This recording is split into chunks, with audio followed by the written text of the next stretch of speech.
Music World, what's going on? It's your friend John Hannigan here tonight to chat about this latest album from dry cleaning South London-based post-punk act that have been, sharpening their knives, so to speak, for a while now. I've been enjoying their stuff since the very early days. Boundary Road, Snacks and Drinks, and the Sweet Princess EP early on instantly grabbed my attention, mostly due to the sharp guitar riffs that they were bringing to the table, as well as a ton of personality. Not only that, but frontwoman Florence Shaw's very deadpan delivery was just a breath of fresh air for me. It was very tense, wiry, just really guitar-driven post-punk that just felt dangerous, and I liked that. And then they went and dropped their debut record, this album over here, New Long Leg. This was every way just the debut record that I hoped to hear from the band. The guitar riffs were really catchy, the hooks were sticky, and tracks like Scratch Card Lanyard really did cement them as one of my modern post-punk favorites. To me, it sounded like the band was ready to take over, which is why I was so shocked when I was really underwhelmed with their follow-up record, Stumpwork. This thing came out just about a year after their debut. It wasn't a bad album, so to speak, but a lot of this record just felt very rushed, and for every great track like Gary Ashby, there were a couple more tracks that didn't really hit home with me. A lot of the intrigue and the memorability of their early work just seemed to be gone completely, but I kept my hopes high leading up to this record. I thought they were dropping a slew of very interesting post-punk singles, and without further ado, I'd like to chat about it. This album opens up with Hit My Head All Day. I've enjoyed this since it dropped as a single late last year. It's a very slow, methodical, sort of clunky post-punk tune, but that's all in the best way. It's built around this big, bulky bass group, as well as Florence's very hypnotic performance. And what really does make this track great is how patiently it builds, each instrumental just kind of working its way in very slowly. Guitars creep in, tension builds, all of a sudden this 6-minute plus track feels completely justified. That focus carries very nicely into Cruise Ship Designer. I love this one as well. I've loved it since it dropped as a single. It feels like a really great example of what dry cleaning do so well.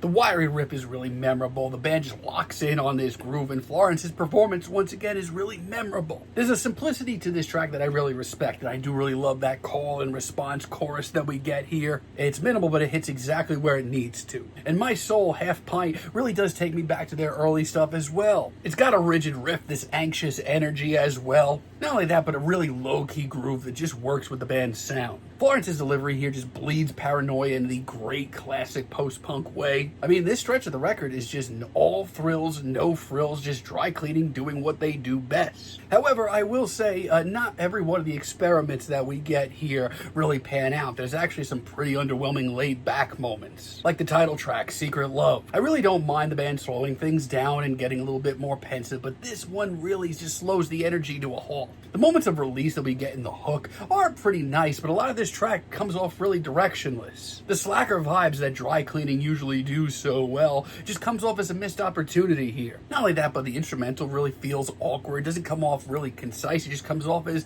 awkward instrumentals crashing into one another. Later on, the record rocks, sounds like it should really do well on paper. It's nasty, it's chaotic, it's easily the most punk thing here. But instead of coming off as wild and unhinged, it just comes off as undercooked and, dare I say, sloppy. Honestly, it comes off as like an unreleased demo that just got unearthed, and my god, that's not a compliment. It pulls me out of the great groove of this record, and also, I Need You is easily the worst track here. This one slows things down to the point where nothing actually is happening. Florence sounds entirely lost rather than commanding, and the instrumental just drags. I mean, I wish I could sink my teeth into this track, but it's just unorganized. Thankfully, though, when Secret Love does take risks, a lot of them do pay off. Like Let Me Grow and You'll See the Fruit. This is one of the more colorful tracks here. It's whimsical, it's busy, it's full of life. Florence's performance on this track is incredible. I mean, there is something almost mystical about her performance here, especially within this whimsical post-punk soundscape.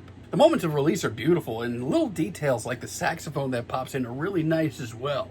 Blood is also one of my favorite deep cuts here. The guitar tones on this track are filthy. It's hazy, it's borderline psychedelic, and this one, the sort of slow build that we get actually does pay off. Not only that, but there's an underlying sense of danger here. I mean, this track alone clears all of Stumpwork as far as I'm concerned. That same atmosphere continues on to Evil, Evil Idiot. It's dense, it's weird, it's also genuinely heavy. Florence sounds actually genuinely sinister on this track, and the ambiance of this whole thing is absolutely up my alley. I mean, when those guitars actually crash in during the chorus, it actually caught me off guard. It gave me the chills. I mean, this is a sound from Dry Cleaning that I can only hope that we hear more of. The cute things late in the record is also just a great middle ground for the band. The riff is sharp as hell. I love the slide guitar floating through the background. And it's not reinventing the wheel or anything, but it definitely does show you what Dry Cleaning can do when everything clicks. We also have Joy, this album's closer and the final single leading up to this thing, and it might be the best single and best track here. It sounds like a victory lap in the best way. I love the wiry guitars, the nods to jangle pop. It also has a genuinely uplifting tone after a lot of these tracks have been pretty tense. It's catchy, it's really satisfying, and just a great track to end this album off with. So yeah, Secret Love is really decent overall. I don't think it's perfect, I don't think it's as good as their debut, but I would absolutely take this over Stumpwork any day. And like I said, it's not a perfect record. Some of the more laid back and meandering